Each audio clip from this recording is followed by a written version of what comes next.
We will never turn our back on a single Scot. We've got to wrestle with those challenges. This is our country. Let's fix it together. I was furious to hear about these things.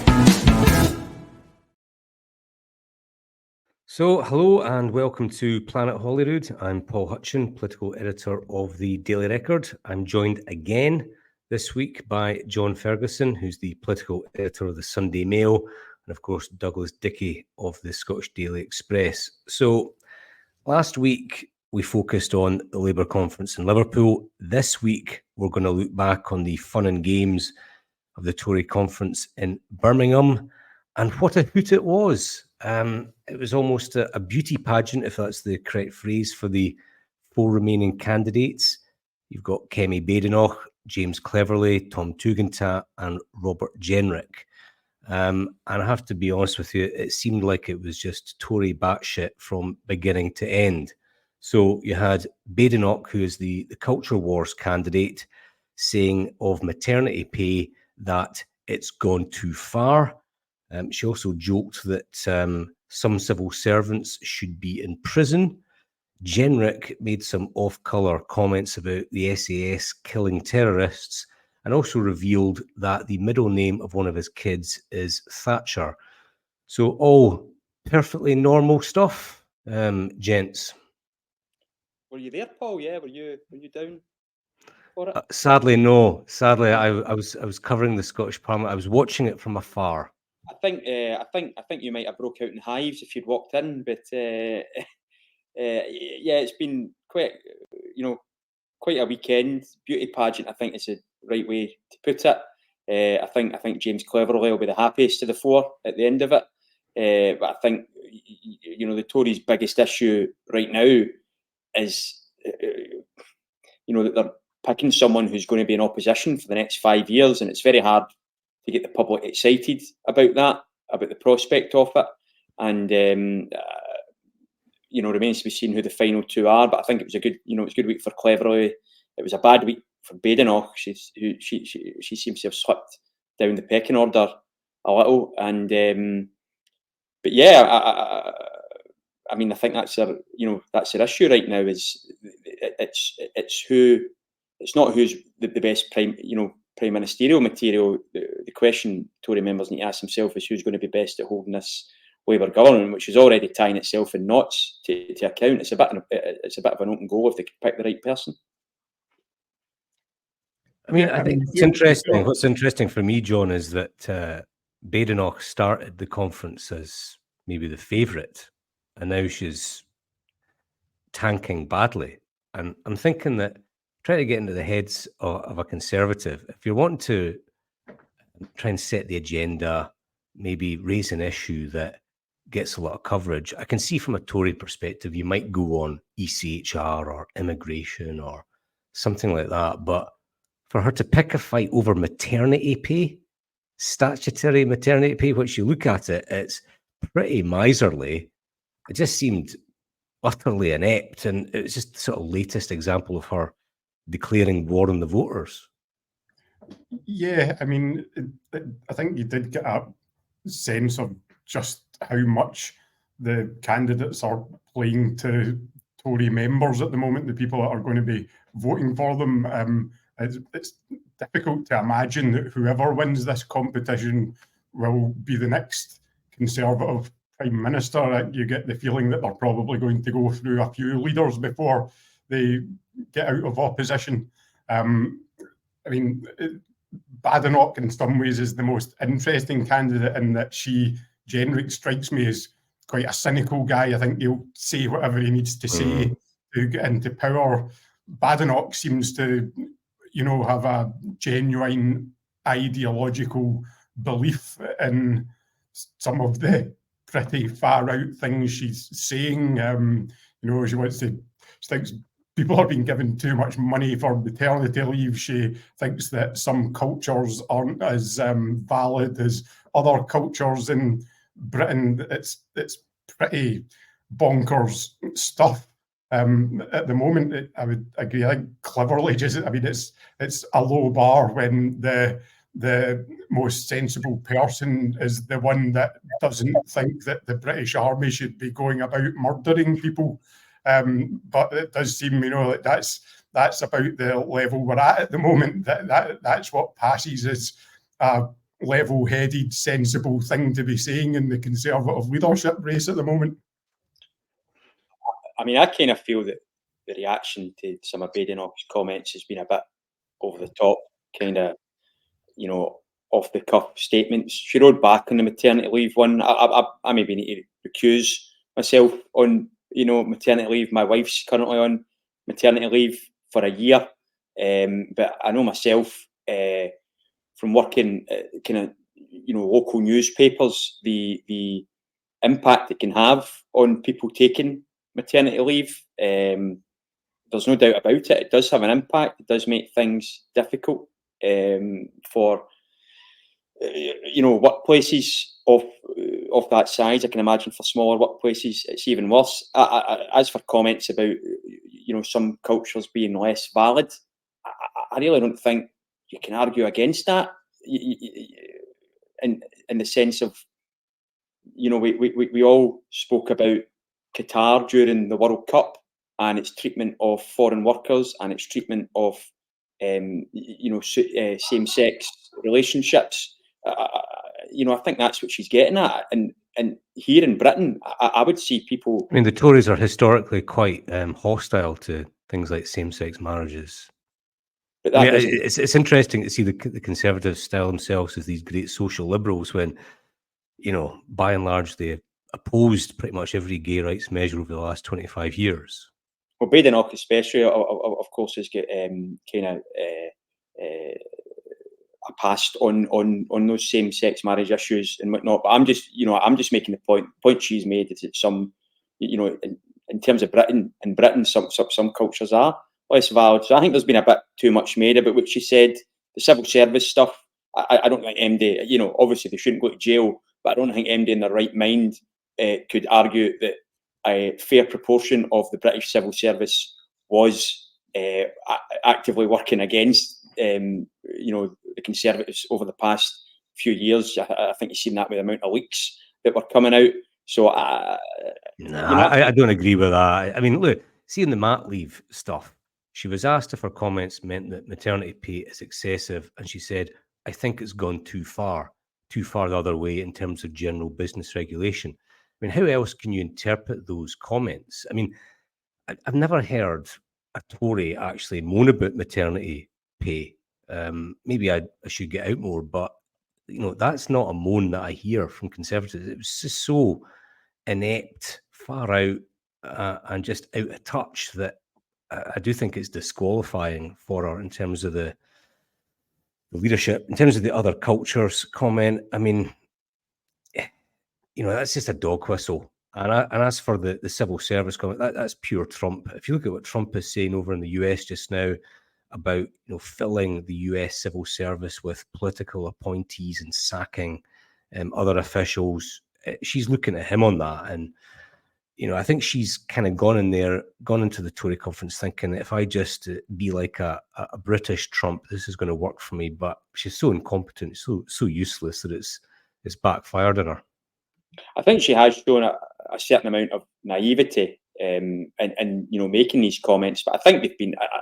I don't even know if she's thought that hard about maternity leave personally, and I think it's something that people have obviously sprung on. But at the end of the day, if she wins, then she may get the opportunity to put that to the country at some point, as part of a Tory manifesto, and it'll be up to the people to. How do you think that would go down if she one of her manifesto commitments was a crackdown on statutory maternity pay? Only time will tell. But I reckon there's people out there that might agree with that. Or certainly, the amount of time that people are giving off.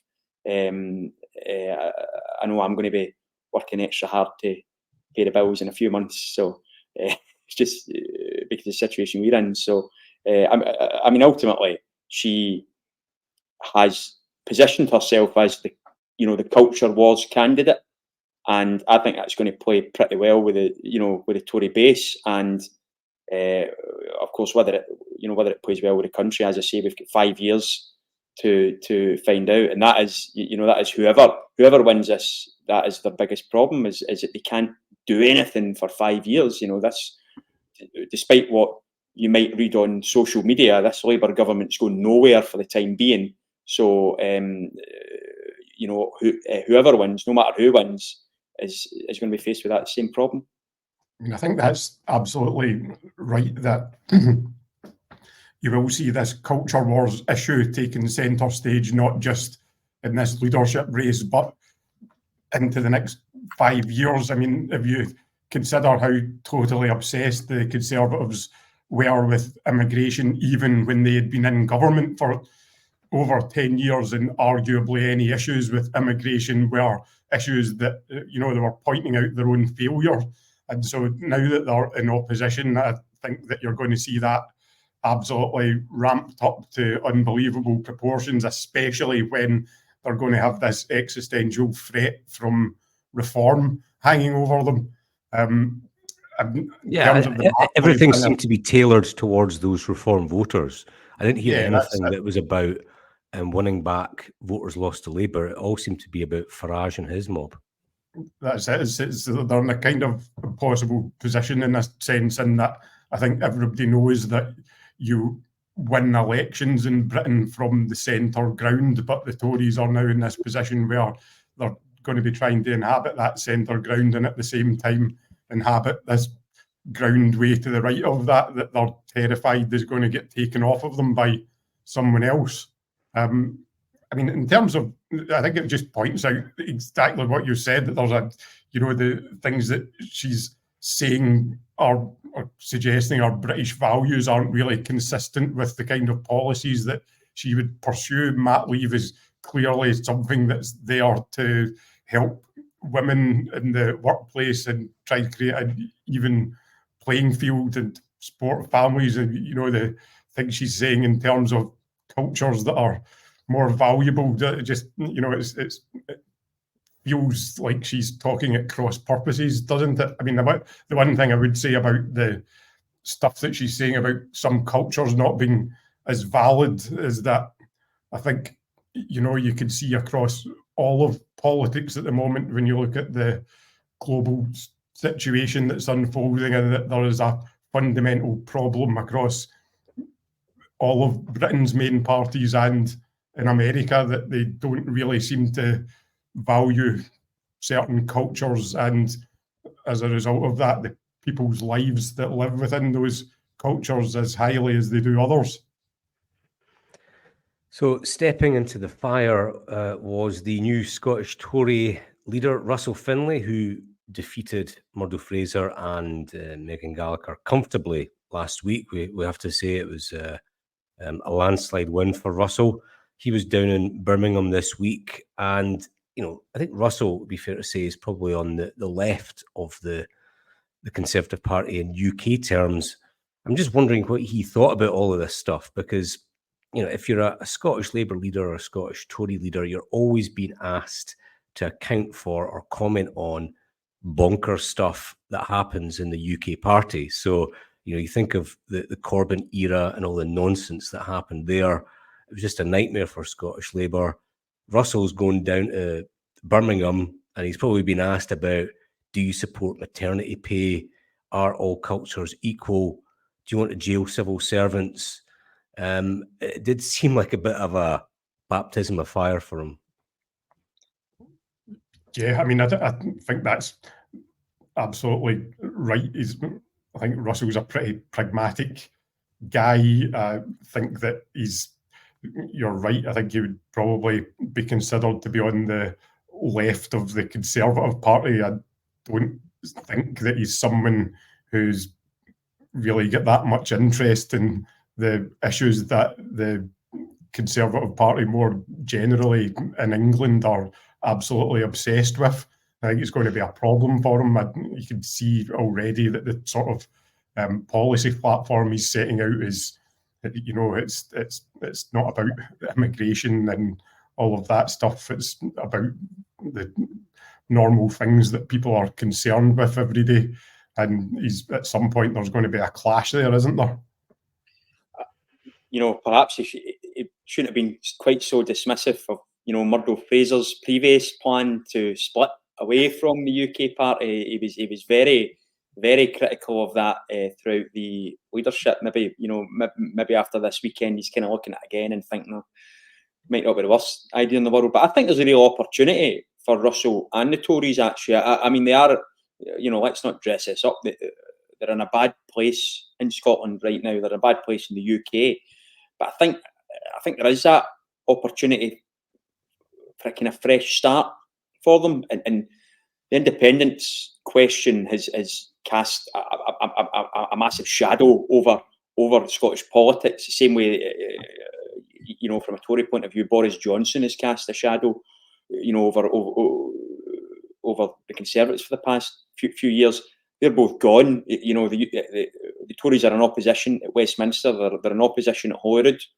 The independence question is not dead, but it's very much in the background for the next decade, I would say.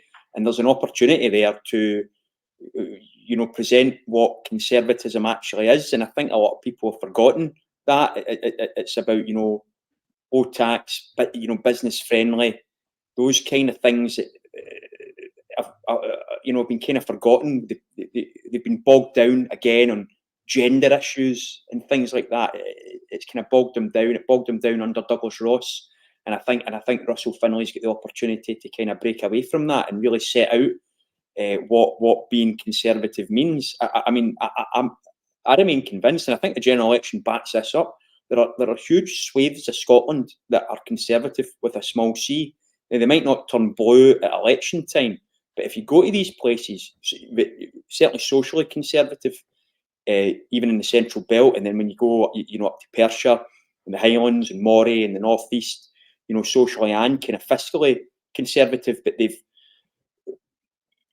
given their vote to the SNP because the SNP have managed to project themselves as whatever you want them to be, depending on what part of the country you've got. So in Aberdeen, they're pro-oil and gas. Well, down in Glasgow, they were, talking about shuttering the industry. And the Tories have struggled with that. But you see how many people, albeit the Tories dropped to, I think it was 12% of the popular vote in the general election, but, Reform was picking up 7-8%. And if you can win back those Reform voters, then, it's not an insubstantial number of people. And I think Russell Findlay's well placed to do that. I thought he performed well today at FMQs on the National Care Service, and I think he'll present a very different challenge to John Swinney that Douglas Ross did to the likes of Humza Yousaf. I often thought Douglas Ross picked the wrong subjects to lead on, and if I'm being honest, I felt sometimes he went a bit easy on the SNP government. So I don't think John Swinney is going to get any easy times for Russell Findlay, though.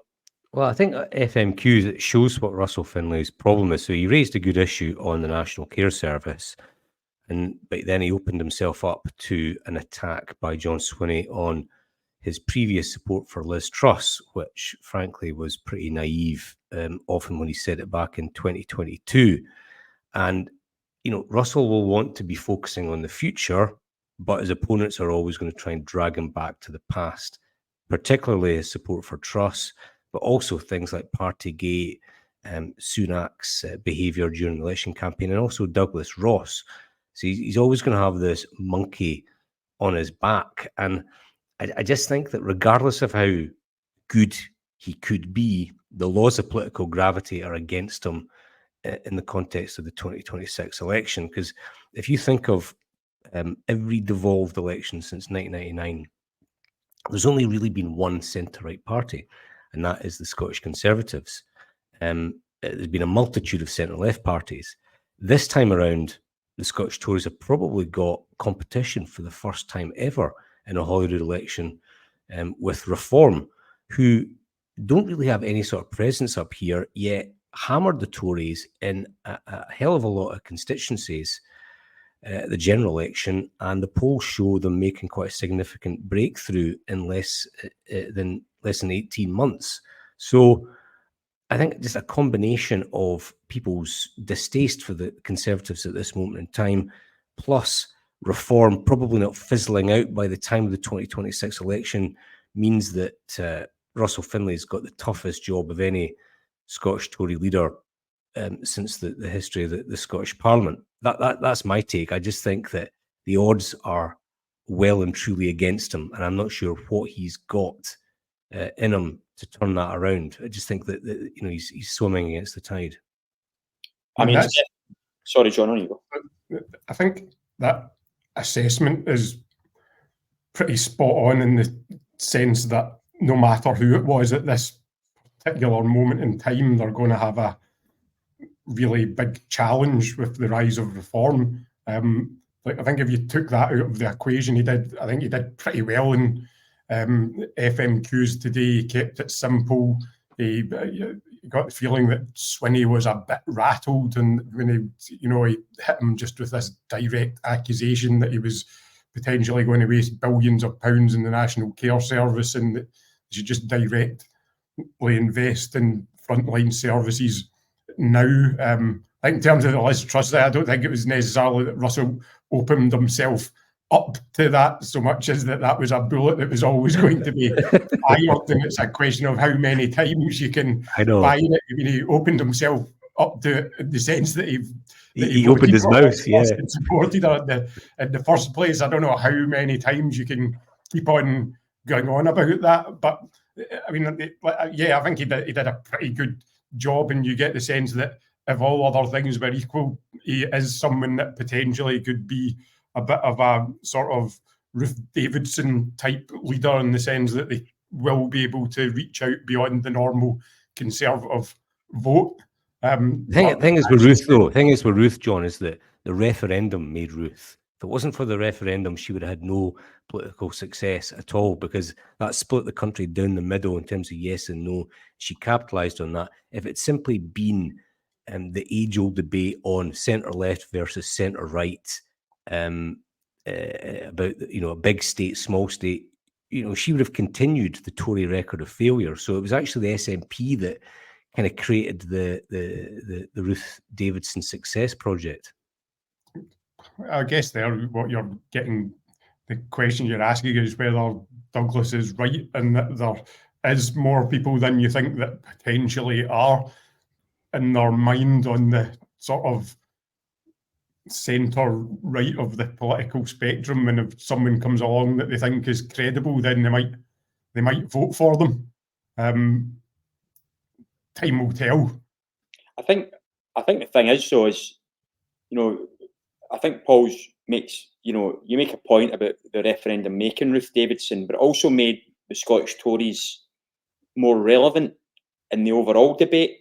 So even though the general election didn't go particularly well, they're coming from a much stronger position in Holyrood as they were in 2013, I suppose, a year before the referendum.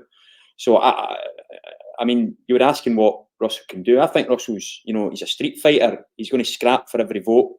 He's not going to give the SNP a minute's rest. Whether that success comes in 2026, you've got to give your manager time. You can't just be sacking the manager after one season if things don't go well. You've got to give him time to put his stamp on it. I think you did see a reflection of him at FMQs today. Douglas Ross would often ask quite long-winded questions and kind of get a lot in, whereas Russell was straight to it. Accusations of failure. Why is this money being used on something that no one else wants? And I'm absolutely convinced, especially outside the Central Belt, it can be easy for us to kind of see things through the Central Belt prism, but I'm absolutely convinced that if you go up to Angus and the Highlands and places like this, you will find people who I think could be tempted to vote Conservative if the offering on the table is relevant to them. And I mean, time will tell. We have had they have been the only centre-right party, but the SNP, as I said, have been masters of positioning themselves anywhere you want on the political spectrum for so many years. So your farmer in Perthshire isn't voting for the SNP because they support gender ID. They're voting SNP because in these places the SNP are telling them that they're pro-business, that they're going to help business. You've got somebody like, Kate Forbes is incredibly popular, outside of the Central Belt, and she is, to all intents and purposes, a Conservative who happens to support Scottish independence. But that question, I would never say it's dead, because that would be really naive, but it's off the table at the moment. People are going to be voting. Quite a lot of people who vote SNP will still be voting SNP on the constitutional question. But I think out with that, unionists or people who are less likely to vote, to leave the UK, they're going to be looking at the NHS. They're going to be looking at the economy. They're going to be looking at, schools, and that is a problem for the Tories, because the Tories' success has been built on the union and opposition to independence. But what is it? They say the Chinese have the same word for crisis as they do for opportunity. So there's that chance there for them to present themselves as something credible. And I think Russell Findlay's capable of doing that. All right, let's just wrap it up with what's going on with the Labour government just now. Obviously, they've been dogged by Freebie Gate, which was just an enormous self-inflicted wound by Keir Starmer and his team. I think he tried to draw a line earlier this week by paying back some of the money, about $6,000. But I don't know what you think, but A, it just kept it going, and B, if you're going to pay back $6,000, why not pay back at all? I'm not convinced that this story's dead. I think it's got mileage. I think it's got a long way to run. Yeah, I mean, by paying the money back, it's kind of accepting that you've done something wrong, isn't it? And the problem for Keir Starmer is that he's painted himself as the uncorruptible, straight down the line candidate. If this was the Tories, I don't think it would be a massive problem for them. I think that's what people expect the Tories to be doing. But the whole pitch from Starmer and Labour has been that they are not like that. They are different. And what the message this says to the public is that they're not different. As soon as they get their feet under the table, they're going to be doing all the same stuff. And I think the problem with this is that it's the impact it has on everything else. Every time there's a big decision, people have got this stuff in the back of their minds. I mean, I suspect that one of, feels to me like we haven't really saw public opinion being as out of step with government opinion on international affairs since the Iraq war, which was arguably caused the downfall of Tony Blair. And so I think that you add these things together, the fact that they're dogged by scandal, that they're going to be making massive cuts, and that there's a huge mismatch at the moment between pronouncements about the things that are happening in the world and what people could see with their own eyes. I think it adds up to really big problems for Labour going forward. Yeah, I mean, it's problems of his own making. The polls don't lie. If you want to present yourself as whiter than white, you better make sure you are. If I was the opposition parties, though, I'd probably be a bit careful about this, because you don't need to delve too far into their past to see that it's not just Labour politicians that have been picking up freebies over the years. I'm going to shock you all and maybe defend Keir Starmer a wee bit. I know it's not usually something I do on here, but I don't have a massive issue, if it's not public money. If someone wants to give him a pair of sunglasses or whatever, I don't have a huge issue with it. But obviously, it opens up this whole can of worms, is what they're getting back for these, gifts, these Taylor Swift tickets and whatnot.